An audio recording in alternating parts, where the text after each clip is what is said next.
नमस्कार, मैं Divya daily UP में आपका स्वागत है। आज है 27 अक्टूबर दिन शुक्रवार। खबरों की ओर बढ़ने से पहले एक नजर सुर्खियों पर। योगी सरकार प्रदेश वासियों को निर्बाध बिजली उपलब्ध करवाने के लिए बना रही है प्लान। बेरोजगार युवाओं के लिए योगी सरकार का बड़ा ऐलान। अयोध्या प्राण प्रतिष्ठा समारोह में पीएम मोदी को निमंत्रण देने पर विपक्ष ने ली चुटकी। अब कम खाद में उत्तर प्रदेश के किसान करेंगे अधिक उत्पादन। गंगा आरती की टूटेगी परंपरा, इस वजह से कल दिन में आयोजित होगी मां गंगा की आरती।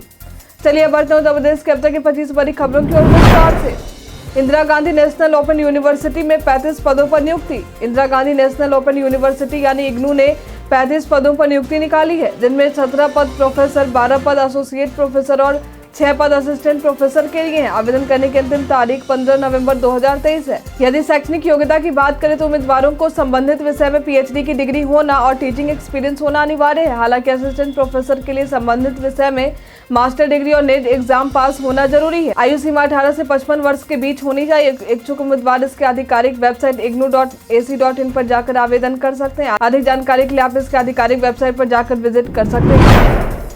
योगी सरकार प्रदेश वासियों को निर्बाध बिजली उपलब्ध करवाने के लिए बना रही है योजना। प्रदेश के लोगों को निर्बाध बिजली मिलती रहे और बिजली से संबंधित किसी प्रकार की समस्या का सामना न करना पड़े, इसके लिए प्रदेश सरकार हमेशा प्रयासरत रहती है। अब इसी कड़ी में प्रदेश में आरडीएसएस बिजनेस प्लान और अन्य वादों में काम कर इंफ्रास्ट्रक्चर को मजबूत करने के अलावा बिजली व्यवस्था की देखरेख हो सके, इसके लिए मॉनिटरिंग हेतु क्षेत्रीय कार्यालयों की संख्या बढ़ाई जा रही है। कार्यालय में वृद्धि से शिकायतों का समाधान तेजी से होगा, साथ ही कार्य क्षमता में भी बढ़ोतरी होगी। यूपी के सभी एक्सप्रेसवे पर पब्लिक इलेक्ट्रिक चार्जिंग स्टेशन के नेटवर्क का होगा विकास।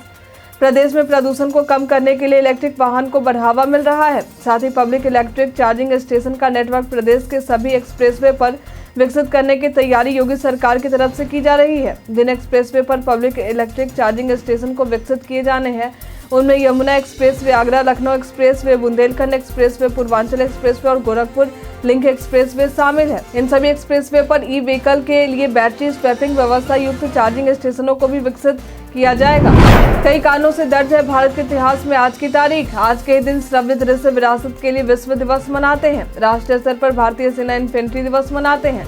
आज के दिन वर्ष 1920 में भारतीय राजनीतिज्ञ के आर नारायण का जन्म हुआ था। आज के दिन वर्ष 1923 में अरविंद मफ्तलाल का जन्म हुआ था, जो कि पेशे से एक उद्योगपति थे। आज के दिन वर्ष 1963 में भारतीय अभिनेता दिलीप का जन्म हुआ था।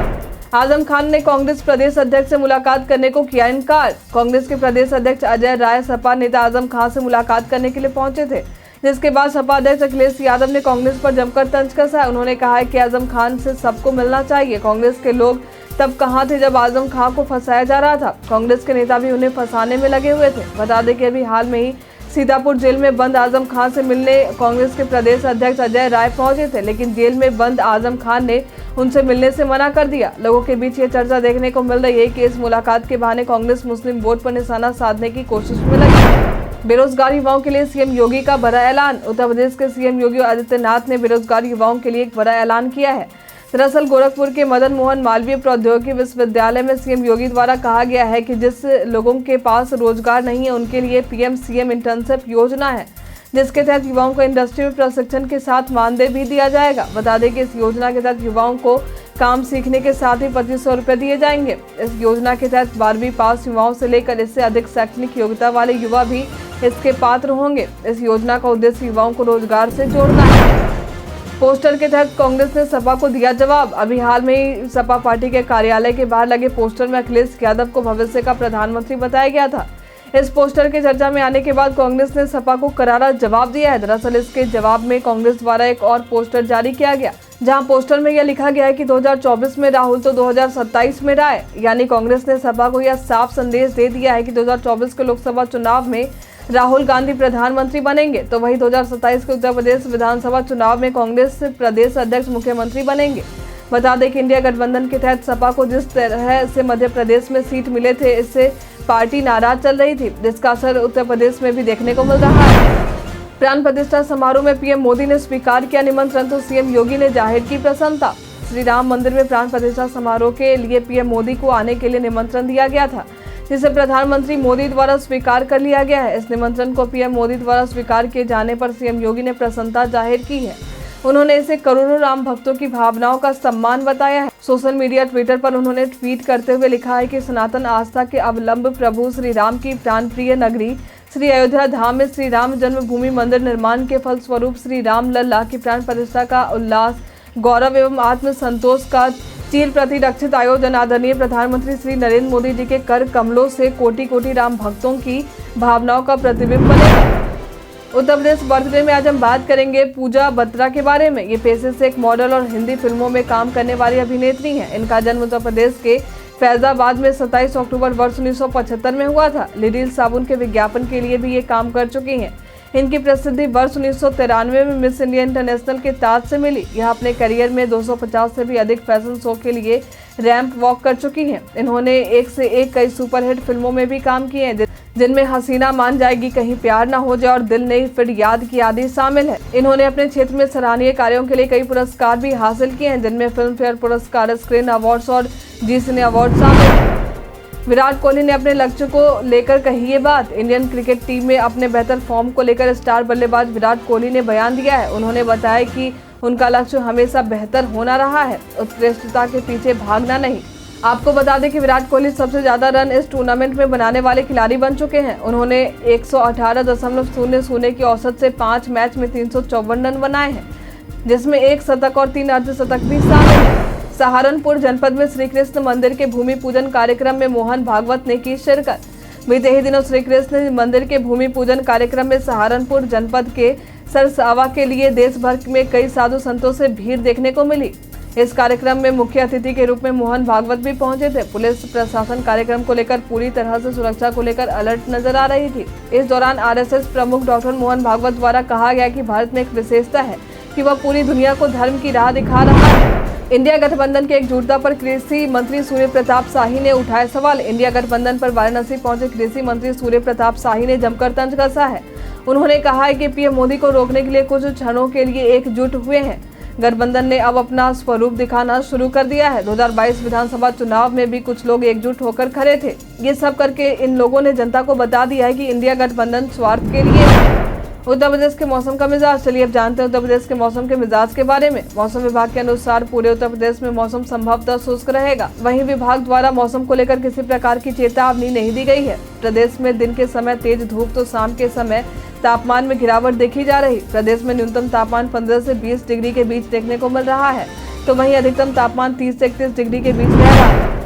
अयोध्या प्राण प्रतिष्ठा समारोह में पीएम मोदी को निमंत्रण देने पर विपक्ष ने ली चुटकी।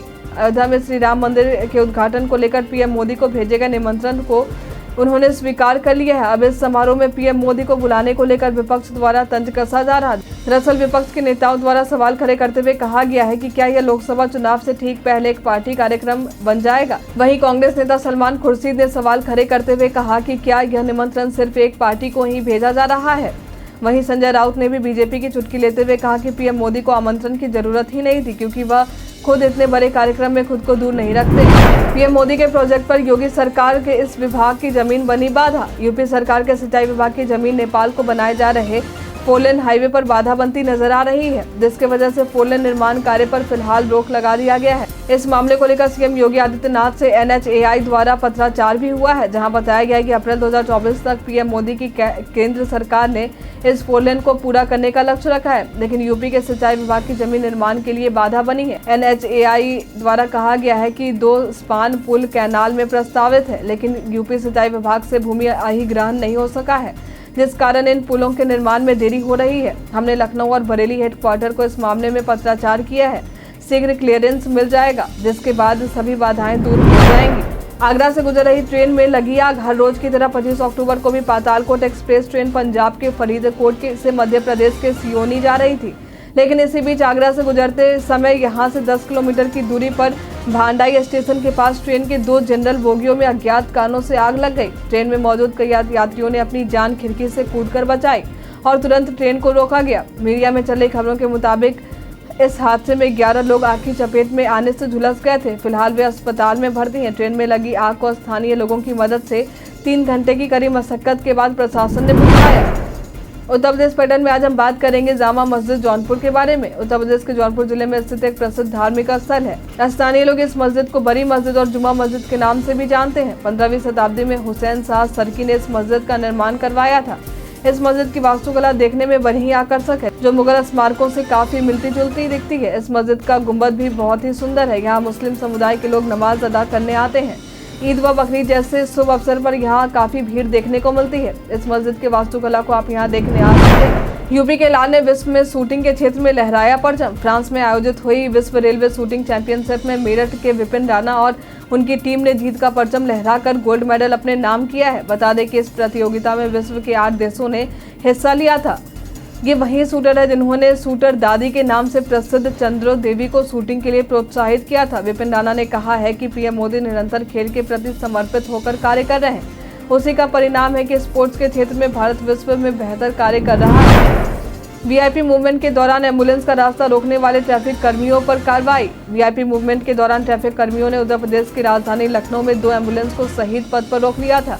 जब वहां जाम में फंसे लोगों ने विरोध किया, तब जाकर एम्बुलेंस को ट्रैफिक कर्मियों ने जाने दिया। इसी बीच चल रहे इसी दृश्य का वीडियो बनाकर किसी ने ट्विटर पर ट्रैफिक पुलिस को ट्वीट कर दिया। जब इस बात की खबर डीसीपी ट्रैफिक तक पहुंची, तब उन्होंने मामले का संज्ञान लेते हुए वहां मौजूद ट्रैफिक कर्मियों के खिलाफ कार्रवाई करने के आदेश दिए।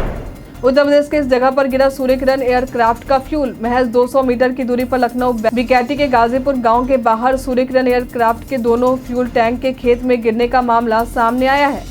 यहाँ मौजूद ग्रामीणों द्वारा बताया गया कि फ्यूल टैंक गिरता देख ग्रामीण दौड़कर पहुंचे तो उनमें से एक टैंक से ऑयल का रिसाव हो रहा था, जबकि दूसरा टैंक सुरक्षित था। मौके पर पहुंची पुलिस ने घटनास्थल को अपने कब्जे में ले लिया। वहीं एयरफोर्स के अधिकारियों द्वारा दावा करते हुए बताया गया है कि दोनों फ्यूल टैंक खाली थे।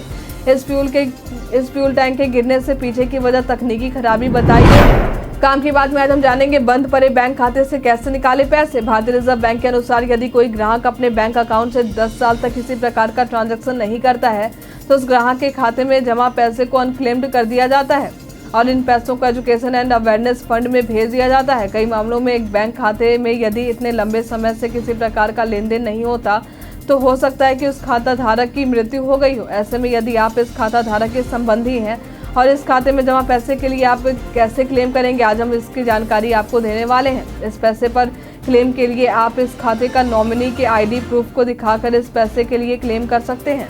यदि खाते पर नॉमिनी का नाम भी दर्ज नहीं है तो आपको उत्तराधिकारी प्रमाण पत्र की आवश्यकता होगी। यदि आप उत्तराधिकारी प्रमाण पत्र को दिखाते हैं तो अकाउंट होल्डर के वसीयत की जांच की जाएगी। फिर कुछ प्रोसेस के बाद आपको ये पैसे आसानी से मिल जाएंगे।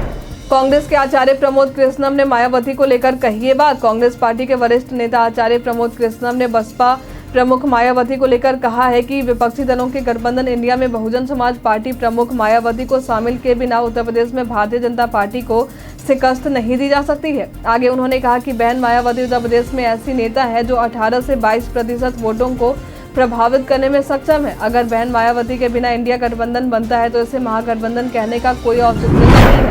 अब कम खाद में उत्तर प्रदेश के किसान करेंगे अधिक उत्पादन। उत्तर प्रदेश के किसानों के लिए एक बड़ी खबर सामने आई है। दरअसल अब कम खाद में ही किसान अधिक उत्पादन कर सकेंगे, क्योंकि प्रदेश के गन्ना शोध परिषद पीएसबी नाम के जैविक उत्पाद को तैयार करने में सफल हुए हैं। इसकी मदद से कम खाद में ही पौधे मिट्टी में पड़ी फॉस्फेटिक खाद को पूरी तरह से अवशोषित कर पाएंगे, जिससे उत्पादन में भी अच्छी बढ़ोतरी होगी। गंगा आरती की टूटेगी परंपरा, इस वजह से कल दिन में आयोजित होगी मां गंगा की आरती। कल वाराणसी में मां गंगा की आरती दिन में आयोजित की जाएगी। गंगा आरती को दिन में आयोजित करने की वजह है चंद्र ग्रहण। गंगा आरती की यह परंपरा 32 सालों में यह चौथी बार टूट रही है, क्योंकि 28 अक्टूबर की रात 1 बजे से चंद्र ग्रहण लगने वाला है। इसलिए कल की गंगा आरती दोपहर के समय 2:30 बजे से 3:30 बजे तक आयोजित होगी। इससे पहले वर्ष 2019 में 16 जुलाई के दिन चंद्र ग्रहण के कारण ही मां गंगा की आरती दोपहर में आयोजित की गई थी। टेक ज्ञान में आज हम जानेंगे यूट्यूब के इस नए फीचर के बारे में। यूट्यूब के यूजर्स की सुविधा के लिए एक नया फीचर रोल आउट हुआ है। दरअसल जो यूजर्स इंग्लिश गानों का शौक रखते हैं वे अपने पसंद के मुताबिक एआई की मदद से प्लेलिस्ट आर्ट तैयार कर सकते हैं। दरअसल ब्लॉग पोस्ट में यूट्यूब द्वारा कहा गया है कि म्यूजिक पर इंग्लिश लैंग्वेज के अमेरिकी यूजर के लिए एक नई एक्सपेरिमेंटल सुविधा शुरू करेंगे, जो जनरेटिव एआई का उपयोग करके अनुकूलित प्लेलिस्ट आर्ट बनाता है। कंपनी द्वारा कहा गया है कि यह सुविधा उपयोगकर्ताओं को एक तरह का कवर आर्ट बनाने के लिए आसानी से थीम्स और विजुअल का पता लगाने में मदद करेगा, जो आपकी व्यक्तिगत प्लेलिस्ट के स्पेसिफिक को व्यक्त करता है। आज के लिए फिलहाल इतना ही। अब हम प्रतिदिन आपसे 5 ऐसे जरूरी सवाल पूछेंगे। और उसके जवाब बताएंगे, जो कि स्टेट पीसीएस, पुलिस, दरोगा समेत एसएससी जैसी अन्य प्रतियोगी परीक्षाओं में काम आएंगे। सवाल इतिहास, यूपी स्पेशल, विज्ञान, करंट अफेयर्स और भूगोल से रहेंगे। तो हमारा पहला सवाल है, हाल ही में न्यूट्रिनो टेलीस्कोप खबरों में रहा है, यह किस देश से संबंधित है? ऑप्शन ए है भारत, ऑप्शन बी है चीन, option C America, option D है ब्रिटेन। इसका सही उत्तर है चीन। कहाँ 2024 में ई प्रेक्स के दूसरे संस्करण का आयोजन होगा? ऑप्शन ए है हैदराबाद, ऑप्शन बी है बैंगलोर, ऑप्शन सी है चेन्नई, ऑप्शन डी है पुणे। इसका सही उत्तर है हैदराबाद। हाल ही में बहुपक्षीय अभ्यास मिलन के लिए मध्य योजना सम्मेलन की मेजबानी कौन करेगा? ऑप्शन ए है असम, ऑप्शन बी है अहमदाबाद, ऑप्शन सी है हावड़ा, ऑप्शन डी है विशाखापट्टनम। इसका सही उत्तर है विशाखापट्टनम।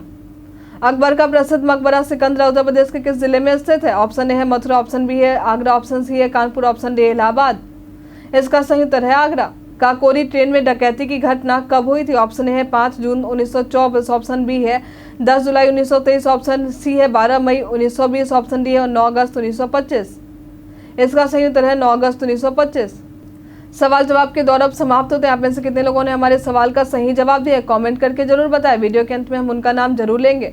उत्तर प्रदेश के तमाम खबरों के साथ बने रहने के लिए देखते रहे डेली यूपी, और साथ ही अगर आप यूट्यूब से देख रहे हैं तो चैनल को सब्सक्राइब करें। अगर आप फेसबुक से देख रहे हैं तो पेज को लाइक करना ना भूलें। और हाँ, आप उत्तर प्रदेश के जिस भी क्षेत्र से देख रहे हैं उस क्षेत्र का नाम हमें हमारे कॉमेंट सेक्शन बॉक्स में लिखकर जरूर बताएं। धन्यवाद।